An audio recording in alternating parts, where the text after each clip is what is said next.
The Iowa women make it 4 in a row, this time on the road. They go up to Minnesota and get a win in the barn. Plus, we're talking football recruiting all today. Locked on Hawkeyes.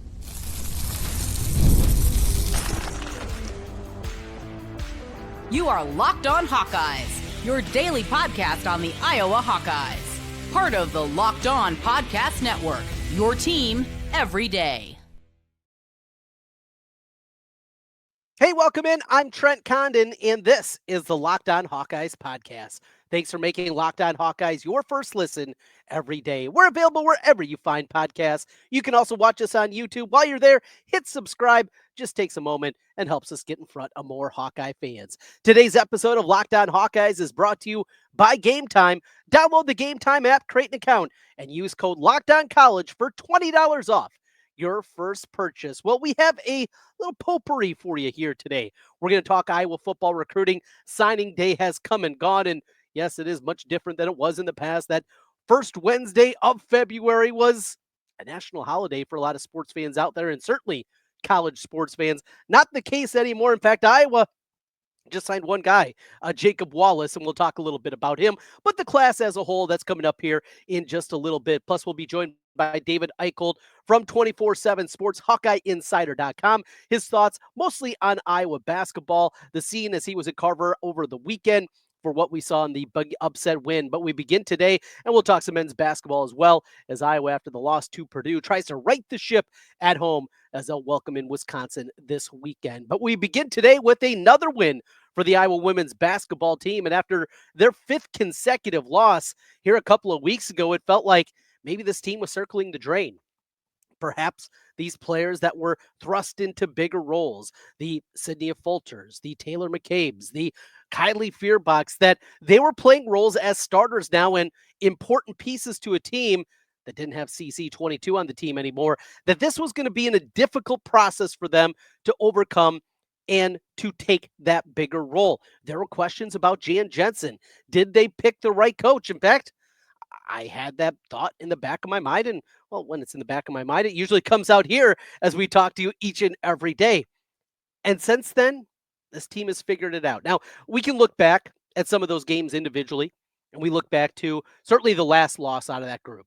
Had the big lead early against Oregon, watch it slip away, lose by a point in that one. I mean, that was incredibly frustrating the way that played out, and just overall what we thought that team was going to be and potentially what they were going to do coming off the skid. But they bounce back, and that's what they do. And now you got the big upset win against USC. That is going to be a quality victory that is going to be there for a really long time. When you look at their resume, other bubble teams, other teams in a similar ilk, and wherever that turns out to be for this Iowa women's team, it's going to be something that not many bubble teams are going to have. Not many teams that are maybe fighting to stay out of the opening round, those kind of things. If that's where Iowa eventually falls, that's where they are. But now they followed up with this one, a road victory against a Minnesota team. Now, look, the Gophers were not as good as their 12-0 start to the year.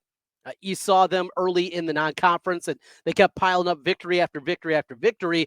But then you look a little bit deeper, there wasn't a whole lot of depth to it. In fact, they did not have a top 100 win in the net during the non-conference portion of the schedule. In fact, they only beat a couple of teams with winning records. Eastern Illinois, who's 14-8, yet their net is 167. And their other win against a team that had a winning record was against Vermont with a net of 108. Not exactly the who's who. This is a solid team. Gophers going to be a bubble team, I think. But to go on the road and to do it with what they had to deal with on top of it. If you didn't see the story, so normally for a game like this, Iowa travels and they travel via plane, right? So you get to see the charter. If you watch the videos on social media, Facebook, Twitter, Instagram, you'll see them going through. You'll see a little snippet video, maybe making their way to the plane or a shot from the plane. But because of the ice storm yesterday, they weren't able to depart. So this comes from Bailey Turner. And Bailey does a great job with communications over there with the women's basketball program. So over 20 hours. This was starting on Wednesday. Bus departure at 4 p.m. Shut doors, head to de-ice as they get on the plane. Attempt to take off at 5:45. Abort takeoff halfway through the runway 2 minutes later. Taxi down the runway, hang out, board the plane again at 7:45. 8 o'clock, engine doesn't start. Wheels are frozen. 9 o'clock p.m., pilot says we can't go. 9:30, de-ice wheels and props on plane. 9:45, tow plane to proper de-icing pad. 10 o'clock at night, again, remember this all started at 4 o'clock. 10:30, continue to de-ice and wait for clearance. 11 o'clock, no airport will take us, and the pilot deems it unsafe to fly. Well, 7 hours later, maybe telling you something. Bus picks up the team from the Cedar Rapids Airport. Railroad train on tracks hardly moving at 12:10. That one cracked me up. 12:30 arrive at Hotel Kirkwood, eat dinner. 1 o'clock go to bed. 9:30 a.m. they get up, arrive back at the airport, de-ice for a third time at 10:45. The flight leaves at 11:35. They land in Minneapolis at 12:34 this afternoon. And then they get a win. They come out hot and knocking down 3-pointers, 4 threes in the first half, and it was a little bit of everything. You know, one of my biggest takeaways from this game is what maybe that win against USC did for this team in terms of just the confidence that they can play in this level. They didn't shoot it great. Mentioned the first quarter, hit 4 3-pointers. They only had two 3-pointers the rest of the game, and both of those came late in the fourth quarter of the game. I mean, they went basically 28 minutes without a 3-pointer. Didn't shoot it particularly well, 41% from the floor. Free throws weren't great either. They hit their last 4 of that one. Before that, they were sitting at 10 of 18 from the free throw line. So there was a lot of things that you could point at and say, boy, this could be a concern. This could be an issue.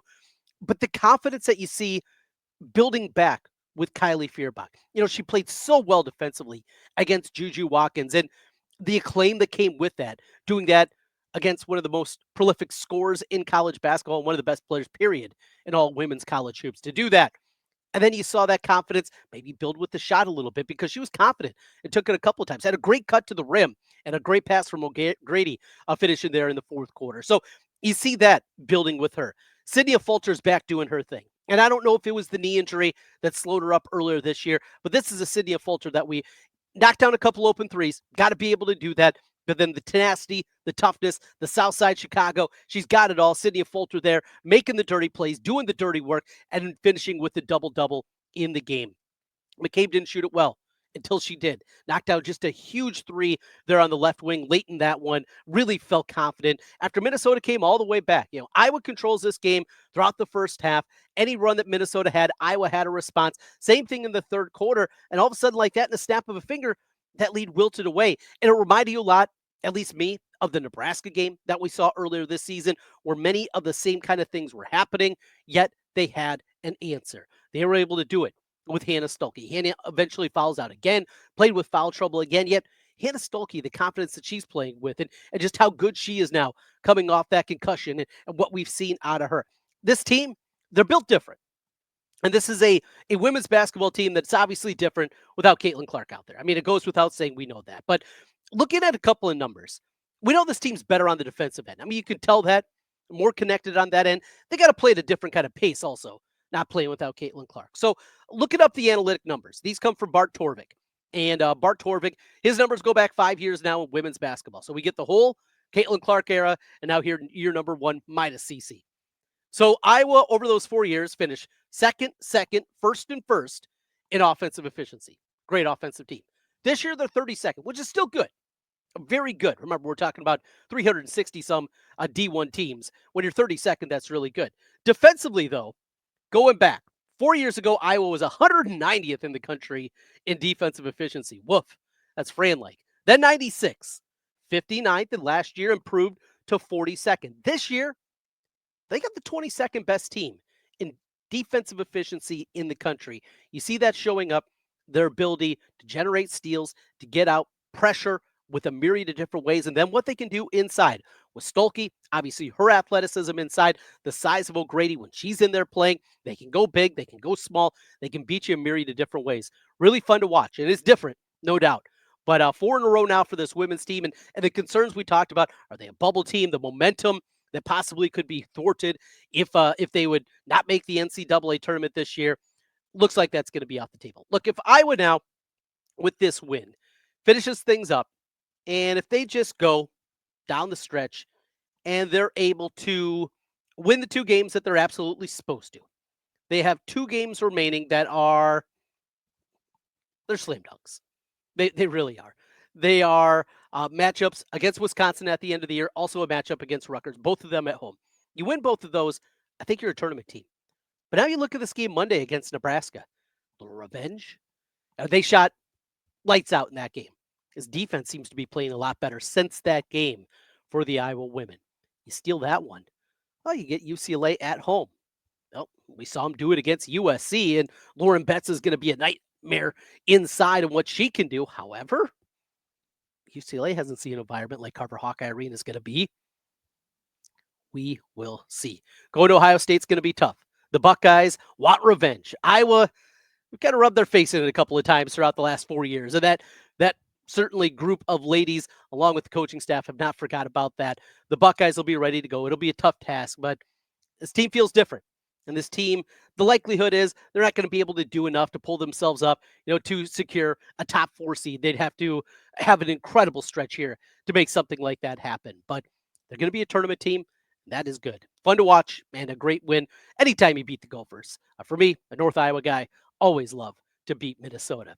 We continue here, Locked On Hawkeyes. We're going to talk more basketball, little about what we saw at Carver over the weekend with David Eickholt. He was in the building for it. We'll get his perspective of that one. Also talk some men's basketball with him. And then we'll get into some football recruiting. Iowa signing day has come and gone. We'll take a look one more time at the class of 2025 as we continue. This is Locked On Hawkeyes.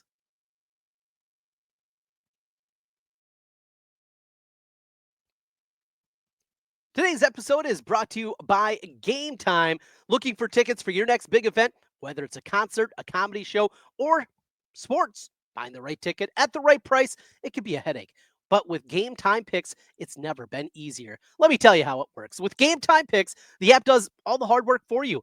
It curates the best deals so you don't have to waste time searching through endless ticket listings. I've been using Game Time Picks for a while now. Here's why I love it. The curated deals make it super simple. Find great tickets at a great price. No more sifting through thousands of different options for you. I recently grabbed what they call the super deal for a prime seat. I couldn't believe the value, an absolute steal. And the seat view feature is a game changer. Before I even hit buy, I can see exactly what my seat will look like in the venue. So reassuring for that. The best part, you're covered with Game Time's lowest price guarantee. If you find a better deal elsewhere, they'll refund 110% of the difference. Plus, your tickets are guaranteed to be delivered on time with easy cancellation options if anything comes up. Ready to make your next event even better? Download the Game Time app, create an account, and make sure you use the code It's Locked On College for $20 off your first purchase. Terms apply. Again, that code Locked On College for $20 off. Download Game Time today. Last minute tickets, lowest price, guaranteed.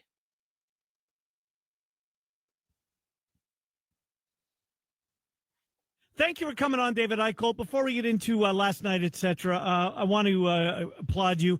Your podcast with Caitlin Clark that came out early last week was terrific. It really was. I'm guessing that it went over very, very well. You can tell she's very comfortable with you. And if you're a Caitlin Clark fan, I enthusiastically recommend that you find at David Eickholt's spot because that was really well done. Thank you, man. I really appreciate that.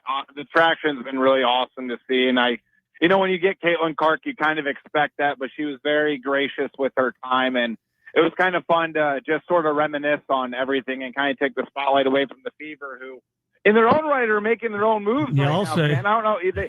Their odds on the betting markets went from plus 1,300 for to win the title next year. Now I've seen them as high as plus 350. So, I mean, that is crazy line movement, but I really, really appreciate the endorsement. No, it's well done. I want to get to something Trent and I just battered around a little bit.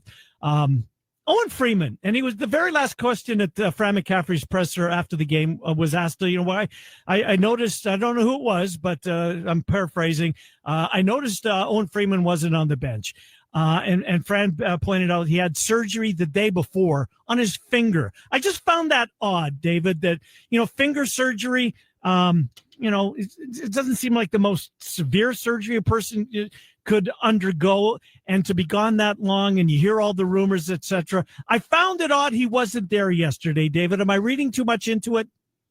No, you're not. And it's very interesting just because I don't want to speak on what I don't know. I don't know the intricacies of certain surgeries, but at the same time, how strong was the anesthesia if we're talking about doing surgery on a finger and he can't go walk in and support his team? Again, this could be incredibly valid. I'm the farthest thing from a surgeon. I cover sports for a living, so let's make that perfectly clear. But I did find it a little bit odd, but if he does not make the road trip with the team, then I'm going to be a little bit more intrigued about it at that point. But yes, I mean, obviously we all know the rumors that are circulating right now when it comes to Owen Freeman. And I don't think anybody should be surprised when you think about this from last year. Owen Freeman could have transferred last year and gotten paid probably a lot more money than he's earning at Iowa this season. But it is interesting. And, I look at it like this. I don't know the intricacies of the injury. Fran did say that there was risk of suffering permanent damage had he continued to play on it. But I'll tell you this. There are certain players on Iowa's team that are far more hurt right now and are continuing to play through it. And I have to imagine that the locker room could be a little tense, or that discussion might have been a little tense when Owen and his team and Fran and everybody involved opted for him to go get finger surgery. It's an incredibly odd situation. Ken asked this to me the other day. We were talking about his Instagram profile that has his agent listed there. And Ken asked me, was it there before? I didn't think so, but I wasn't sure. Do you know, was that part of his profile beforehand, or is that a new addition? People want to reach out to Owen Freeman. Here's the way to contact. Yeah, I think that's an old edition, but I could not tell you for 100% certainty. With all due respect, guys, and I know you have to ask the question. I completely get it. I think we got enough to cover that I'm not going to go do updates on a kid's Instagram bio. Again, I completely understand why you ask it. I know people are intrigued about it, but I also look at it like this. Like, this is modern day college athletics. Yep. Most high profile guys, or even lower profile guys, they're going to have a way for people to reach out to their agents. Like that's just sort of the era that we're living in right now. Yeah, fair point. David, to the game itself, I hate the fact that we have arrived at this point where that wasn't such a bad loss. This was of the 5 losses that they've had in their last 6 games. This was the best loss of the 5, but seemingly, and you know what? It's true in a lot of ways. I thought they were inspired last night. Obviously, Dix and Sanford played their what's off. I thought Harding had one of his better games in some time. It's just sad that we're at that point. That's how we're talking about this season, that it wasn't such a bad loss last night. Yeah, I mean, I think you summed it up very well. I mean, I think that was Iowa's most valiant effort and heart that they've showed in last couple of games, right? They came out, they punched Purdue in the mouth, but I also thought about it like this. And by the way, I thought the half-court traps was a great new kind of rendition, what they did in the defensive adjustment.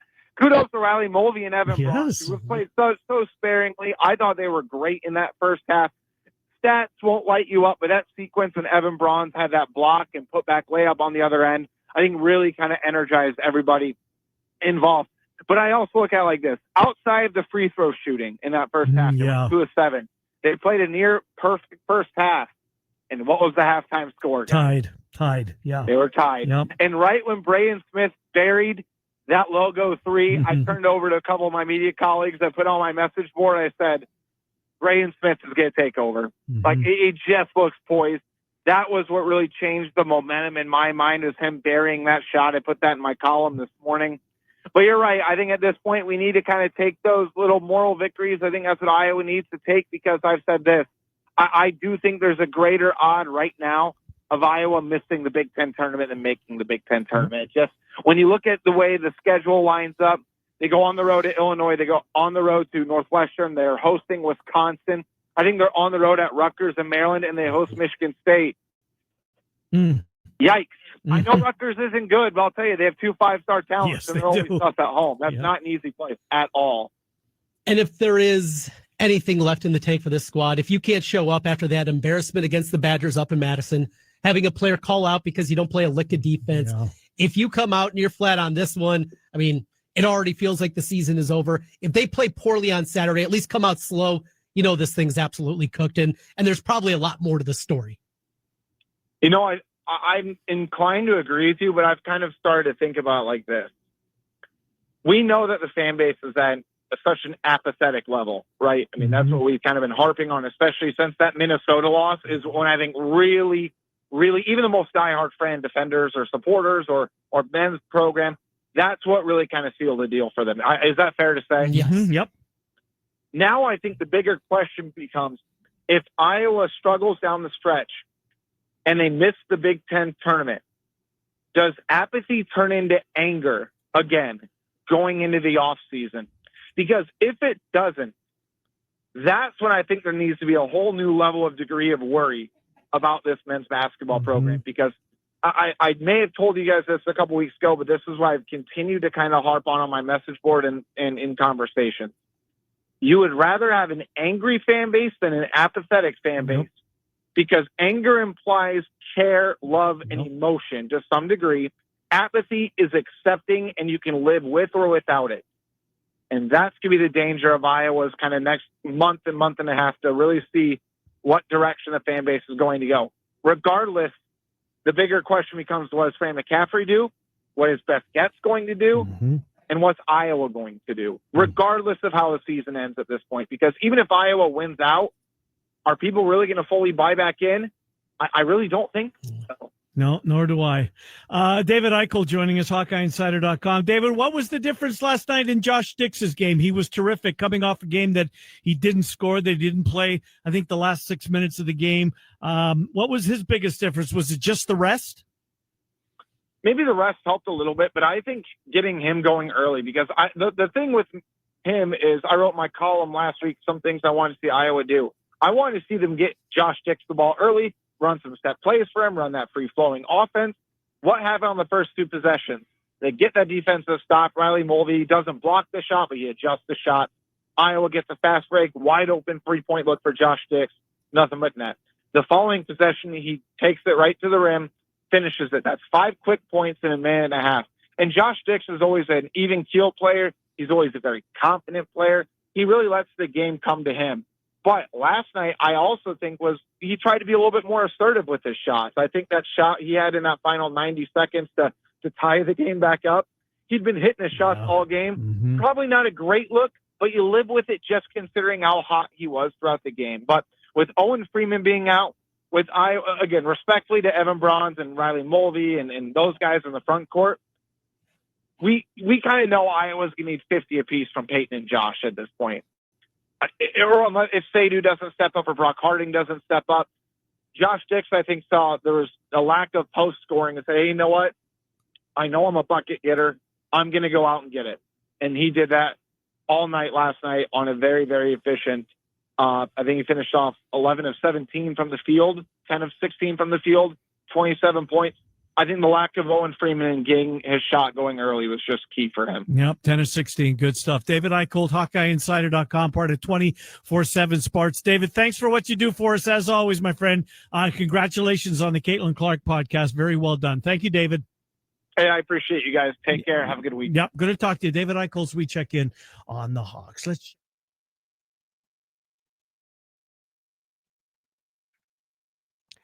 Today's episode of Locked On Hawkeyes is brought to you by Prize Picks. Well, we got the big game here. It is an incredible time. And, Prize Picks, it is a great place to go with the big game. Make it even more exciting. It is the best place for daily fantasy sports with over 10 million members and billions in winnings awarded. Prize Picks makes it fun and simple to get in on the action. Here's how it works. You pick more or less of at least 2 player projections. If you're right, you could win up to 1,000 times your cash. Prize Picks even has a free pick for the big game where Patrick Mahomes only needs to throw 1 yard to win.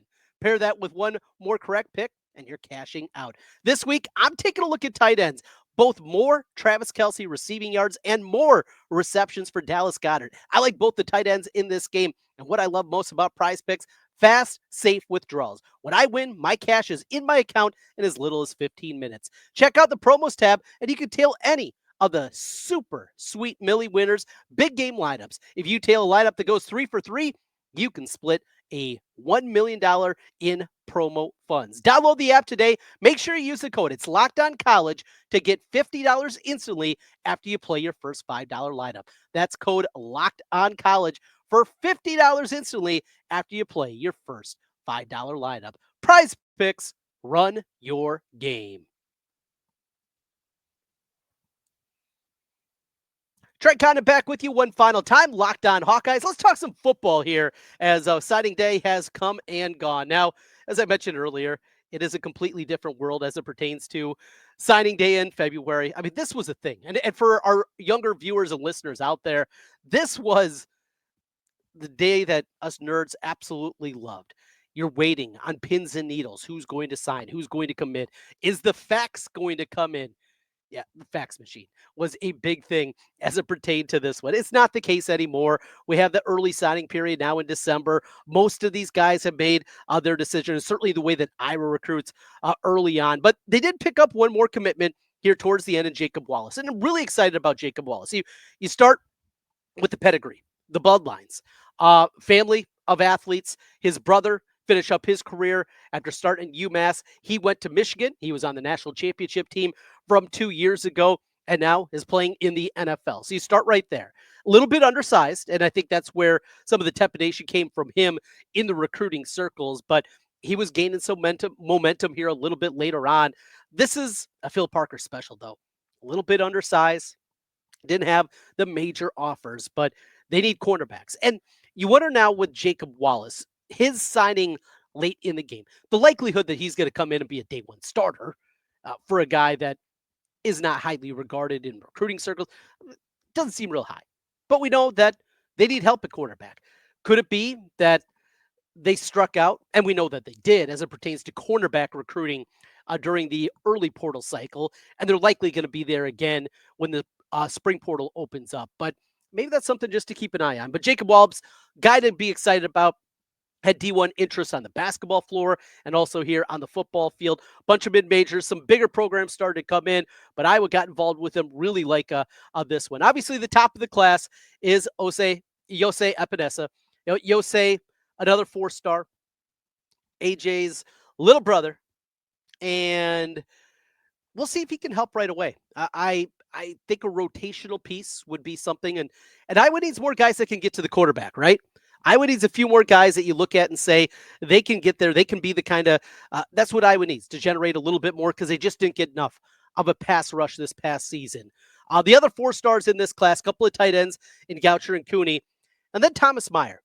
When you look at the tight end position, they're going to be good next year with Addison Estringa coming back for another year. There's guys that got their feet wet, and we'll see which one of the young guys kind of step up next season. I think there's going to be an opportunity for that. But Thomas Meyer, you look at him and you look at first the offers. I think that's something that definitely jumps out with Thomas Meyer. When programs like Texas A&M are making their way to Clear Lake, Iowa to take a look at a guy, Miami and Stanford, when those kind of schools are involved, I think it changes the perception of that one. I'm excited for Meyer. We'll see developmentally where he is. He's got a good frame to him, got really good athleticism. You watch him not just on the football field, but you watch some of his highlights of other sports, and he's an eye-opener. So really going to be fun to keep an eye on that one. It's a good recruiting class. It's different, though. And this is kind of the new path of trying to figure out what this is going to look like for Iowa going forward, and kind of how they build their roster, what they're going to do with it, because you have the scholarship changes. The walk-on program looks a whole lot different. And kind of when you put all that together, Tyler Barnes, he's got his work cut out for him, figuring out the right path to do this. Iowa signing a smaller recruiting class than normal because of those parameters that are in front of it. There were some recruits last week also for the class of 2026. We'll talk about those a little bit more. We'll talk to either David Eickholt, Tom Kakert, one of those guys in the recruiting circle, a little bit more about the class of 2026. A bunch of offensive linemen committed in that class, and some of those names and what they kind of mean and their pedigree. We'll talk about that going forward as well. We'll get football talk in here. Spring football. We're still a ways away from spring football. In fact, a little bit later start than normal. I got this here in my notes from earlier that This is going to be pushed back even more than what we are used to. Spring practice is not going to start until March 26th. There it is. March 26th for spring football. So this thing's going to be pushing deep into April. Hey, that's okay. We're going to have a lot of basketball to talk about. It looks like a women's team back in the NCAA tournament. We got wrestling as the wrestlers take the mat again against Nebraska coming up this week. And, of course, the run to nationals for them and the men's basketball program and the big picture questions that remain with that program. We'll talk more about the Wisconsin matchup coming up tomorrow and take a look at that one. We're with you each and every day talking all things Hawkeyes. Thanks for being with us. Hit that subscribe button if you're watching us on YouTube. If you're listening on the podcast side, 5-star review just takes a moment. It really does help us out a lot here on the Locked On Network. Your team every day. That's what we do across the network. Your favorite team, Hawkeyes, I got you covered there. Your favorite NFL team, MLB, NHL, NBA, they're all covered on the Locked On Network. Plus, Craig Sheeman doing great work over at Locked On Big Ten. You name it, we got you covered here across the network. Thanks for being with us. We'll talk to you again tomorrow. Until then, go Hawks.